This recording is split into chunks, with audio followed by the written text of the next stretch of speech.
All right, chat. Overwatch 2 retail patch notes for December 5th, 2023. That is for tomorrow, because the start of the new season is tomorrow at 2 p.m. EST, I would assume. Overwatch 2 retail patch notes. New hero Maga, which we all kind of know at this point. Oh yeah, Battle of Beasts. We saw it really fast in the trailer. With epic, powerful Grand Beasts and a 4v4 PvPvE. Uh-oh. I did not like the last PvPvE thing was the Star Wars or something, so let's hope it's not like that. Okay. Winter Holiday 2023. Okay, we already know. It launches on Tuesday, December 19th. Good to know. Endorsement score required to reach level 5 slightly reduced. Endorsement score decay at level 4 slightly reduced. Endorsement score decay at level 5 reduced. Okay, so you guys can get higher endorsements now. All right, Hero Mastery. New set of 5 Hero Mastery courses, including Lucio, Mei, Diva, Echo, and Genji have been added. Lucio's courses will unlock on January 2nd. And a new course for a new hero will be available every week for the next 4 weeks. So it starts January 2nd? That's pretty far out. Okay. Reticle changes for Ana, Ashe, Bastion, Lifeweaver, Mercy, Ramattra, Widowmaker. Extra reticle settings have been added for specific heroes with multiple weapon modes. Oh, wait, that's actually kind of cool. Players can now customize the modes separately or keep them in sync. The following heroes have access to new options. Hey, that's actually a good change. I like that. Being able to add different crosshair for Bastion's configuration form, for Ramattra's punches. You can have different ones for your Mercy staff versus pistol. Widow scoped in shots versus hipfire. Hey, these are good. I don't know what Ana's would be. Probably scope versus unscope, but hey, good. Hey, those are actually kind of some nice quality of life changes. New option for reticle outline color has been added, and outline opacity has been separated from the main opacity. Oh, okay. Not bad. Unranked lever penalties update. In further efforts to discourage players from repeatedly leaving games and impacting the experience of others, we're increasing suspension times for leaving. Wait, they're increasing? Oh, people are going to be big mad about this one. We are, for the impacting others, we are increasing the suspension times for leaving too many matches from unranked modes. Oh my, gee, I literally can only imagine what comments will look like on these. Leaving 4 out of your last 20 games played will result in a 20-minute suspension from being able to queue up for most game modes, including unranked and competitive. Leaving 6 out of your last 20 games played will result in a 4-hour suspension. Nah, okay, listen, man. I was kind of with you, but you just lost me. 4 hours? No, stop. 4 hours for being able to queue for most game modes, including on. No, this is unserious. No. Unironically, I'm with the TikTokers on this one. 4 hours is crazy. 4 hour suspension for leaving 6 out of 20 games is crazy. We saw the dev. If you didn't see the dev blog last week from Aaron Kelly, game director. Basically, he said there had been like a 20 or more % drop in people leaving games consistently because of the changes, and it was actually like too lenient. Hey, you know what? Hey, you guys are doing a good job. You know, it's letting people stay in games more, less people leaving quick play. You know, it makes the game a little bit better. I understand that, right? Like, I understand what you're going for. 4 out of 20 games played for 20 minutes. I think that's a little harsh, but you know, okay. 6 out of 20 for 4 hours? 4 hours isn't long at all. Yes, it is. Listen, you have to understand the average gamer of this game probably plays unranked / quick play. The average gamer for this game is probably either someone that works or is in school. If you're a working person, you get home from work at 5, 6, 7 o'clock, you only have a window of about 4 hours for your whole night, right? Because once like 11, 12 o'clock comes around, you're going to bed. You're going to sleep, right? So let's say you left 2 games the other day, and then you left 2 more a couple days later, and you got a ban, right? You got a 20-minute ban, but it was like, oh, whatever, it's the end of my night, I don't care. Then you forgot, and then like a day or 2 later, the same thing happens, and all of a sudden, you just have a whole night of Overwatch just gone. Don't leave then, but like, it's unranked. It's not serious. It's unranked. If it's ranked, I'm with you. Totally with you. Fucking hit him with the ban hammer. Hit him. Boom! If it's ranked, right? Like, fucking slam my asses, right? But it's unranked, dude. It's unranked. It's not supposed... Like, I understand having it... I'm not against having something, right? Like, you shouldn't be leaving every game. But not that serious. This serious is a little too much. MMR decay now only occurs for competitive play at the start of a new season. Did it not do that? MMR decay is not applied to roles that qualify for a rank. MMR decay is not applied to roles that qualify for a rank. So basically that means if you just play your placements at the beginning of the season. Yeah, I don't think this really matters though, because it's going to change next season anyways, right? In season 9. Hero updates. Now, we know about this one from the blog post, but this is a big one. Maximum ult charge preserved on hero swap reduced from 25 to 15. Big, major W change. I like that. Punishes you a little bit more for counter swapping. Added hero-specific options to every character to adjust the rumble strength of each of their abilities. That sounds like a console update. All right. Let's start off. Tank. Doomfist. Now regenerates 75 health per second while in the air. Ultimate cost increased by 16%. That's a good compensation nerf because that buff is probably going to be insane. I had some people respond to my other thing that were like talking about how like Doomfist apparently, or my other video that said like Doomfist is like really, really meta right now in like Asia regions. So they're confused on why he's getting buffed. And I thought it was kind of funny because in the West we're fucking terrible at him. Asia region's always been a dive region, right? So the dive character's always been super strong there. However, yeah, I'm not gonna lie to you, I don't understand this one. Obviously, Doomfist probably needed something for the average player to be able to actually play the character, but oh boy. Yeah, Doom gonna be kind of scary. And I would say it'd be a Doom season if there wasn't for a different buff that I see here, that I know is here later on. Junker Queen. Did we know about Junker Queen buffs? I think we did. Small buff. Scattergun spread reduced by 8%. Tightening the spread of Junker Queen Scattergun will make it more effective at range against smaller targets and give her slightly more team fight presence before fully committing to getting in close to the enemy team. Sounds small, but that'll be pretty big. Yeah, you're not wrong. It'll probably be pretty big. Makes her a little bit more lethal. The MAGA changes.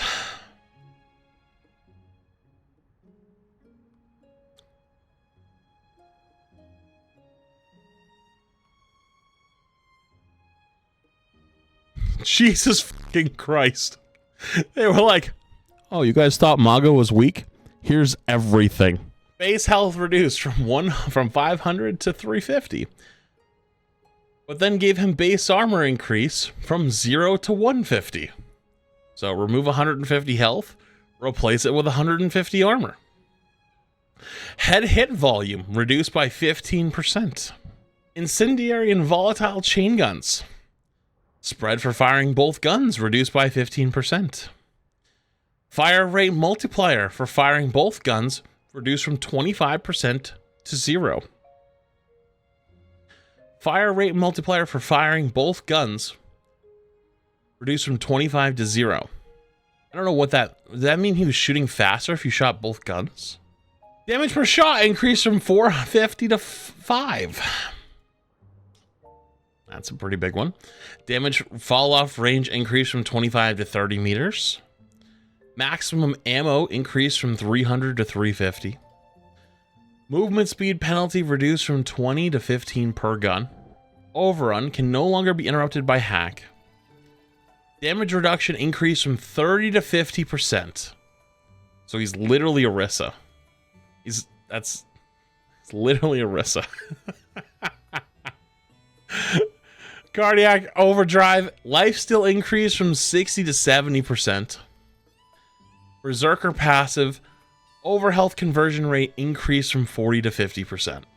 I didn't get to play any of this, right? Because my shit got fucked. So I have no clue how he feels. But the head hit volume being smaller is a giant buff. 150 armor is a big buff. This nerf is actually kind of big. The fire rate one. That's a pretty big nerf. However, though, it's compensated with extra damage, less spread, more range, more ammo, and less movement penalty. So those are kind of some big buffs. The big one is 30 to 50% is literally Orisa. I'm not joking. Like, Orisa's 45% right now. So yeah, Orisa has a little bit more armor, sure. But it's actually higher than Orisa's now. It also can't be interrupted by hack, which is good. These two down here is where things can get kind of spooky, because remember when Junker Queen got buffed a couple seasons ago? Junker Queen got her lifesteal increased. And so basically what happened was that she was able to heal herself much more with her carnage and whatnot. So lifesteal being increased plus the passive increasing, like this is technically a double whammy. So the fact that he's going to be more tanky, plus have more lifesteal, plus does more damage up close, plus has armor, I think that he has a really good potential to feel oppressive and strong, especially in lower ranks. However, in the higher ranks, I think he might still struggle. Woo-wee! Ramacha buffs. Base health reduced from 300 to 200, and base armor increased from 0 to 100. But the big one is also right here. Void Accelerator projector size increased from 0.075 to 0.1 meters. And the damage has been increased from 4.5 to 5. Wait, Maga has Ramacha's gun with 3.5 times ammo in his hit scan? Yeah, you're not wrong. But this isn't even Ramacha's main ability, right? Like, they are the same, though. You're right, in some ways. Developer comments, Ramacha is quite powerful during his Nemesis form, though his base Omnic form may be too easy to ignore for a tank hero. We're adding some power there to even out the trade-off between the two forms, with the Omnic form having better range damage, while Nemesis Pummel form can pierce enemy defenses. This is one of those buffs that you might not feel this season, but next season, oh yeah. Oh yeah, you'll feel it. All right, next up, Sigma. Sigma gets a very small nerf here. Experimental barrier, regeneration rate reduced from 100 to 85 per second. Sigma's been very effective defensive option between his experimental barrier and his kinetic grasp. The barrier regeneration rate is being reduced in order to create more opportunity to attack Sigma directly. This is just a stupid nerf. Sigma always feels oppressive. Yeah, but here's the thing though. Sigma can come and go out of the meta so fucking fast. It's so fast. Like you can force Sigma out of meta by just making some other changes. Like, maybe this is a bit of a hot take, but I feel like when Sigma is giga meta in like top 500 pro play, something's wrong with the game at the moment. Yeah, people like poke and be like, yo, it's fun though. Like, I'm not saying Sigma's not fun. Just something's typically wrong. Because Sigma is like the stand there, don't fucking do a lot, just like do damage. Don't do anything stupid. Sit in the corner, put your shield up, rotate your cooldowns, try to stun things that get too close. It's like the defensive standstill tank, while things like Rhine, Ramacha are the aggressive brawl tanks. Things like Winston, Diva, Ball, Doom are the aggressive dive tanks. Orisa is like the shitty fucking brawl, never move meta. But even then, like, it just means it's probably super high damage, or they just buff Orisa too much. Or, I'm trying to think if I'm missing any. I guess Hog technically too, but Hog was a whole different story. So, my personal opinion is like Sigma is like, doesn't need nerfs. Like, Sigma didn't need nerfs. It just, everybody else just kind of sucked. So Sigma was like he kind of appeared, you know? He's like, hey, this is a good option, you know? This is the big one. Tesla Cannon now ignores damage reduction. This is a special property of the Tesla Cannon intended to increase Winston's effectiveness against other tanks with large armor health pools. He still won't specialize in dealing with tanks since his single target damage output is low, but it will be less of an extreme disadvantage. Yeah. Yeah, this is gonna be the Winston season. Now you might be saying, but Flats, what do you mean? Winston's not even good. Well, one, Winston was not bad. He was just kind of being gatekept by some other things. But what are those things that gatekept Winston, chat? Bastion? He got nerfed recently. Also, what's the biggest parts of Bastion that really made Winston not feel good? Oh, what's that? His tank form, which gave him for the armor, the ironclad, yeah. But also he had armor, so he had ironclad plus armor, right? But the armor doesn't matter anymore. What else is there? Oh, Brig, right? Brig's really good at keeping, you know, Winston off their backline. But now Brig is not going to be as good versus Winston because the armor that would absorb the part of that big burst hit isn't going to be as good. So Brig is going to be worse versus Winston now, which means you don't have to be as scared of their backline, so you can be more aggressive. Torb's pretty good against Winston, right? Torb's pretty good against Winston. Guess who also has armor? Torb. So there goes that a little bit. Diva's pretty good against Winston, right? Like you have the Diva that gets up in your face and really starts blasting you and trying to play the counter pick game. Guess who has a lot of armor? Diva. Reaper feels good, man. Yeah, we don't really play a whole lot of Reaper Winston in high level play. That's not really like a thing. Like that was the thing in the beginning of the beginning meta going in Overwatch 2 was Sojourn, Reaper, Kiri, Lucio, Winston, right? You guys know why you played the Reaper though was not because of that. Like you didn't play the Reaper versus Winston. The reason you played the Reaper was because Reaper was decent with Winston. I'll give you that. But it was realistically Kiri's Kitsune Rush didn't give you 2x speed of damage. It gave you 3x speed. So it was so hard to aim on many of the other characters that you just pop Kitsune Rush and walk at them with 3x and go you just delete anyone that got in your way, right? And you literally had the Reaper zoomies, right? So yes, I'm with you, but there was a different part of it as well. Hog Reaper meta? Where in gold are you talking about? I don't remember Hog Reaper meta.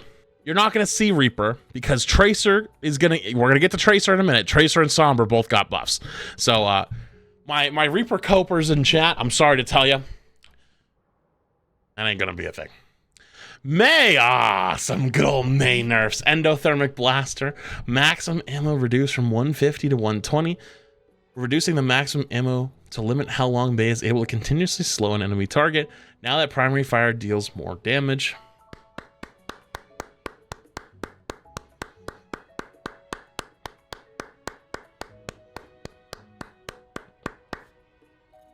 Rolled.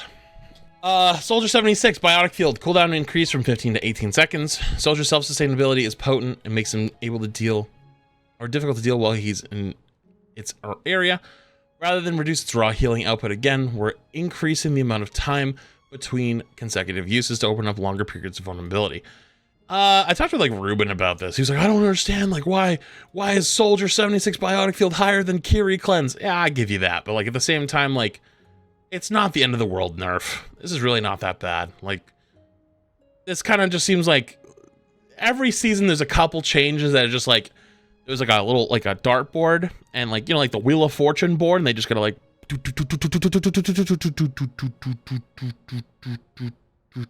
and Soldier 76. All right, we're gonna nerf Soldier 76 in some way. Biotic Field cooldown, you know, and then they just spin the wheel again. You know what I mean? Like, every season there's one or two of these. I'm sure they got some data somewhere. I don't really give. I don't think it's a big deal. This is some big ones though. Sombra EMP ability lockout duration increased from 1.5 to 3 seconds.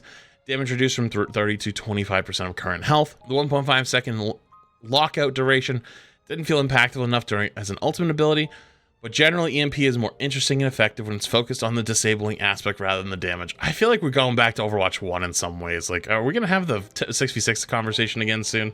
Like, the whole point of going into 5v5, one of the biggest characters we talked about going into 5v5 was Sombra, and why we reworked Sombra to try to remove the whole identity of having lockout and not having your abilities turned off because of how unfun and shit it is to play against. But the hero's fantasy was like, well, we got to keep it some way, so we kept it in some ways, and now here we are. It's like, oh, it didn't feel that strong, so like we're kind of bringing it back, and it feels like we're slowly going back in some ways. So yeah, I don't know. I don't like that one at all. I think that it's going to be Sombra Tracer Winston meta for sure this season. And man, that 3 seconds is going to suck. Now, before I hear it, I'm going to hear it somewhere. Someone's going, but Flans, it's just an ultimate. Yeah, we've been down this fucking road, dude. It was called Brig. We've been down this road a few seasons ago. And y'all motherfuckers all started with me. Y'all fucking started with me and told me I was coping and I was dumb and this is actually worse. And here we are now. We all agree that it was clearly fucking better. Torb! Overload health increase from 75 to 100. I'm okay with that, to be honest with you. Might be needed for this season, to be honest with you, with the Winston changes and the Sombra changes and the Tracer changes. Might be needed. So, I'm cool with it. This is like another one of like the spun the wheel, you know, changes. Tracer! Oh boy. Damage increase from 5.5 to 6. This damage value has been changed a few times over the course of Overwatch 2 and is now back to Tracer's original damage. It was previously adjusted due to a couple bugs, with the Pulse Pistol's damage fall-off range and spread being much better than they should have. Yeah, Sombra Tracer Winston meta for sure. Support! Baptiste primary fire ammo reduced from 45 to 36. Baptiste has a high amount of sustained damage in addition to his various survival tools. We would prefer to keep his long cooldown of abilities feeling impactful, so we're going to be pulling back on some of the damage potential here. Really good change. Really fucking good change. Bap is basically support 76. So creating more of an uptime between, more downtime for having to reload is a very, very good change. I think this is, what, 3 bursts? 39, 42, 45. So yeah, he loses 3 whole bursts of his left click. All right. Brig. Oh, thank Jesus. Whip shot. Damage reduced from 80 to 70. Yeah, this was the stupidest fucking buff last season. I remember, I think I literally said, I was like, why? Like, what are we doing here? Why did we do this? Glad to see we agreed and went, huh? Yeah, that was a bad idea. Brig ended up being the best performing support hero in the game by a fair margin since the last patch.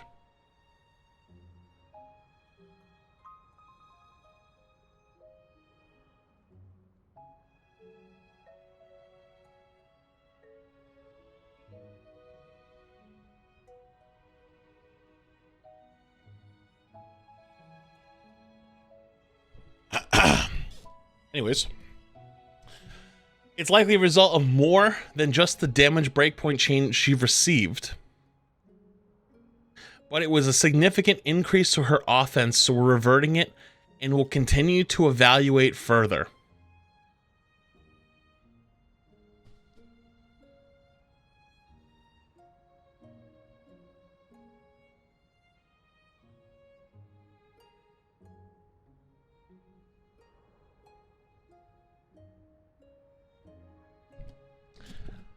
Now listen to me. When this season, when Brig isn't that good, or sorry, not that good, is worse because of Winston being better, let's not get it twisted and think that Brig needs more buffs. Let's realize that it's probably the Winston buff. Anyways. Kiriko. Healing of Afuda. Projectile speed increased from 14 to 18. Invulnerability duration reduced from 0.85 to 0.65. Good. But the healing explosion increased from 40 to 80. So 2 buffs and a nerf for Kiri this season. Reducing the protection Suzu's invulnerability time further will help it feel less frustrating to play against, but still enable it to have big playmaking moments, although with a stricter timing requirement. To counterbalance that power loss, we're making Kiriko's healing more reliable. Yeah, no, you're right. I hadn't forgotten, but I was gonna make a point. You're right. Don't forget, that's when they aren't in a negative effect. If someone is anti'd, they receive 110 HP. Yep. So for those who don't know what they're talking about, a couple seasons ago they reworked the way Suzu worked, where if it cleansed a negative ability, it gave you an extra 30 health. So that means it will give you the 80 now, plus the extra if you get hit with an anti or something. So if you get anti and you get Suzu'd, you have 110 burst of healing, which, correct me if I'm wrong, but I think that will be the highest healing burst in the game. Like the highest single one thing you can do. So, yeah, Kiriko can self-heal now more than Ana. Yeah. Oh man, you're gonna have the Kiris in your backline 1v1ing you. And instead of throwing the Suzu down and instantly teleporting them out, they're gonna throw the Suzu down and then keep fighting you because now they have a whole new health pool. Oh boy. Okay, alright. So does that mean it's gonna be Lucio Kiri, Sombra, Tracer, Winston meta? Probably, actually. Let's continue on. Mercy. Okay, Mercy mains truly did eat this season. They got everything they wanted and more for Christmas this year. Valkyrie. Activating Valkyrie no longer disconnects Kincaid's staff from its target. So if you didn't know about this, basically if you're healing someone and you pop Valk, it would let go of the healing, and then you had to reattach it. It no longer does that. It was very, very annoying. So this is a small quality of life improvement that to help keep Mercy healing or powering up her allies without penalty or activating her ultimate. You know what? I might get in trouble for this. I don't give a fuck. I think I heard Skiesti repeat this to like the devs like at least 100 times over the last year. So I'm sure her reaction to this was fucking hilarious. Map updates. Holiday decorations added the following maps: Parisa, New Queen Street, and Watchpoint Gibraltar. Hopefully they're not map altering like too much. Eichenwald Halloween still gives me nightmares to this day. Any good bugs? Resolve a bug that made it appear that the Sonic Arrow was not fully charged, even if it was. That was annoying. That's a good chick. That bug's fixed, thank God. Fixed interaction with Life Weaver Tree. With Tree of Life applying overhealth to Mei and Cryo Freeze. Oh, wait, another low-key Mei nerf. Nice. Fixed interaction Terra Surge and Bastion in assault mode that resulted in Bastion not being pulled in. Did Bastion... They still haven't fixed the Bastion no health bar and ultimate thing. Sombra bug? Wait, what? Fixed an issue with virus not being correctly amplified by Baptiste's amplification matrix? They were like, oh, you thought Window Fire Strike was OP? Hang on, I got you. There's your patch notes for Season 8. So it's going to be an interesting season. I'll let you know. I'll tell you that.